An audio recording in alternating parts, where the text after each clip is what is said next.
dans le parc, on a plusieurs niveaux de classement. Donc l'espace ici qui est en fauchage tardif, on a un espace de biodiversité également là-bas dans l'angle.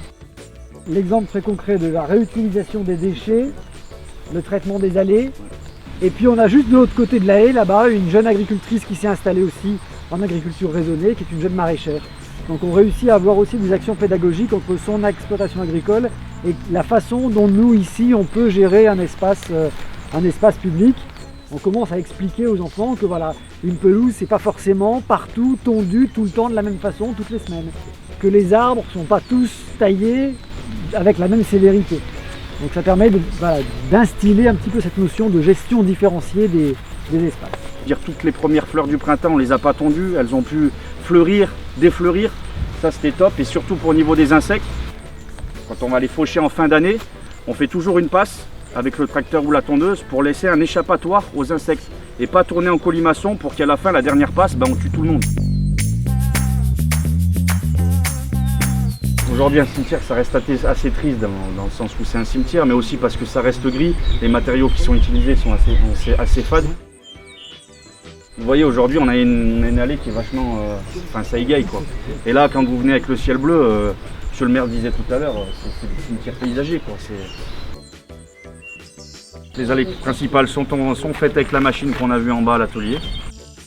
L'hydrosealing, c'est une cuve où il y a un malaxeur à l'intérieur, donc ils incorporent 7 watts, les graines de gazon, les petites billes d'entrée et ce fixateur.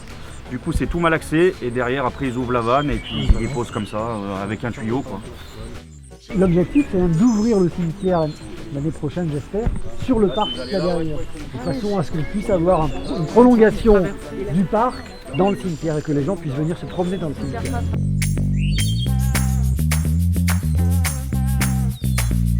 Un site qui est en différentes classes, donc une classe 1 pour tout ce qui est les abords des jeux, et puis en classe 2 pour le reste.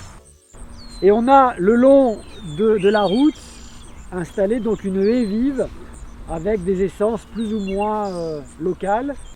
Il a un exemple typique de classe 2 où là on va avoir de l'adventice qui va pousser au pied. Et là un peu plus vu qu'on a éclairci un peu les massifs. Mais voilà, celle-là on va la maîtriser.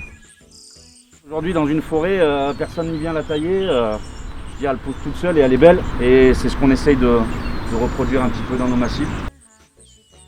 On a toute une ripisylve là qui est organisée ici et qui est laissée en fauchage très tardif, volontairement d'abord pour pas que les gens s'approchent du cours d'eau et puis aussi parce qu'on a une faune particulière, notamment des castors qui sont protégés.